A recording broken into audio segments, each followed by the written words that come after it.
Bonjour à tous, aujourd'hui on va faire des potatoes. Alors pour ces potatoes, il vous faut des pommes de terre coupées en quartiers, comme ça. Il vaut mieux garder la peau pour que ça fasse vraiment des vrais potatoes comme chez McDo et tout ça. Que vous lavez bien évidemment bien comme il faut, vous brossez si vous avez la brosse et tout, ou si vous achetez du bio, c'est comme vous voulez en fait. Il vous faut un yaourt nature, du thym ou de l'origan, du paprika, du poivre, du sel, de l'ail en poudre, ou si vous n'avez pas l'ail en poudre, l'ail frais, et un petit peu d'huile. Alors on passe à la recette. Alors je vais commencer par mettre mon yaourt dans mes pommes de terre. La vérité, cette recette, je l'ai déjà sur ma chaîne, mais j'ai eu 2 ou 3 commentaires dessus que les personnes ils me demandent pourquoi j'ai pas ouvert les pommes de terre à la fin, à la présentation. Je les ai pas ouverts pour vous montrer l'intérieur comment ils sont. J'avais répondu que je débutais sur YouTube et je savais pas que les personnes ils aimaient quand on ouvrait les choses pour que vous voyez la pomme de terre, comment elle est de l'intérieur et tout ça. Du coup, j'ai décidé de vous refaire la même recette. Et franchement, moi, je n'aime pas refaire la même recette, surtout avec les mêmes ingrédients. Si je vous refais la même recette, c'est sûr et certain que je vais refaire, je vais mettre d'autres ingrédients, d'autres épices et tout ça. Mais celle-là, vous allez trouver vraiment la même recette. La différence qu'il va y avoir, c'est que ici, je vais vous ouvrir les pommes de terre à la fin, comme ça vous voyez. Donc là, veuillez m'en excuser si je fais vraiment la même recette avec les mêmes ingrédients. Mais je crois que c'est indispensable parce que je vais commencer à avoir beaucoup de... Ce n'est pas vraiment des critiques, mais c'est des critiques qui m'aident à m'améliorer, c'est bien. Je vais mettre 2 cuillères à soupe d'huile. Je disais que c'était pour moi indispensable de la refaire. Je vais mettre du sel. Alors le sel et le poivre, c'est à votre convenance. Ça dépend combien de quantité de pommes de terre vous avez. Moi ici, je crois que j'ai 500 grammes. Que j'ai coupé en petits quartiers. Je vais mettre du poivre, je vais mettre de l'ail en poudre, une bonne quantité, du paprika. Le paprika, il donne un bon goût, il donne une jolie coloration. Et le thym, je vais le frotter entre les pommes des mains. Si vous mettez de l'origan, pas besoin de le frotter. Le thym, il a besoin toujours d'être frotté comme ça. Voilà, maintenant je vais mélanger tout ça.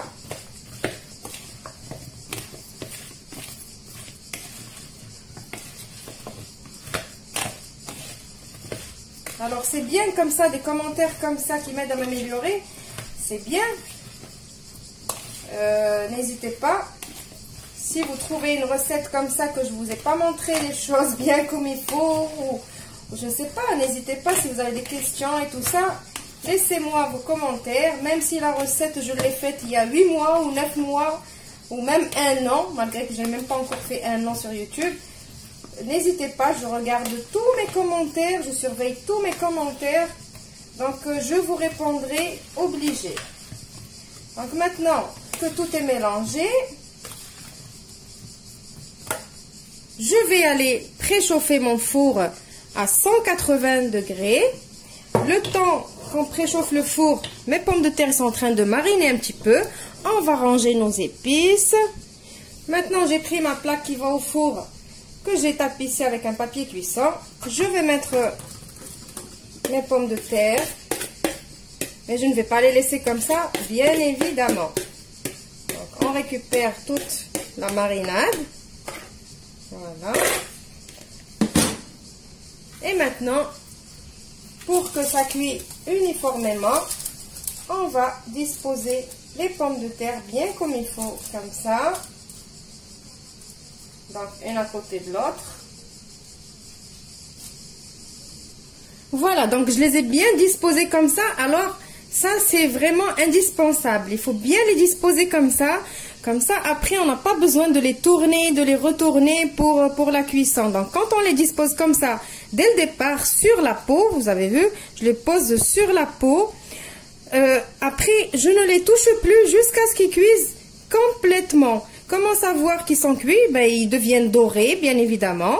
Et quand je touche ma pomme de terre, elle est toute molle, bien sûr. Ou vous piquez avec la pointe du couteau. Si le couteau il rentre bien, vous savez, vous connaissez la cuisson des pommes de terre. Je veux dire, je ne vais pas vous montrer comment une pomme de terre elle est cuite. Donc voilà, ça va me prendre peut-être dans mon four préchauffé à 180, n'oubliez pas. Moi, peut-être ça va me prendre une demi-heure. Vous, ça dépend votre four. Je vous retrouve juste après pour le résultat final. Voilà mes potatoes après leur sortie du four. Alors, comme je vous ai dit, je les ai pas touchés du tout, je les ai pas tournés ni rien du tout. Ils ont cuit comme on les a laissés. Donc, je vais vous montrer comment elles sont.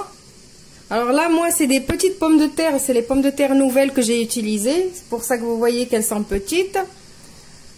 Donc, mais ça marche avec toutes sortes de pommes de terre. Alors là, vous avez vu, ça c'est derrière. Voilà, quand j'ouvre, voilà, c'est cuit. Allez, on va ouvrir une deuxième. Voilà, comme ça, j'aurai pas de commentaire pourquoi je n'ai pas ouvert mes pommes de terre. Voilà. Alors, elles sont toutes cuites pareil. On ouvre encore une autre. Allez. Voilà, derrière, ici. Voilà. Voilà.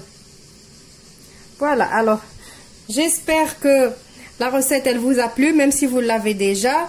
J'espère que les personnes qui ont demandé pourquoi j'ai pas ouvert la pomme de terre, qui sont satisfaits maintenant. Je vous retrouve dans une nouvelle vidéo prochainement.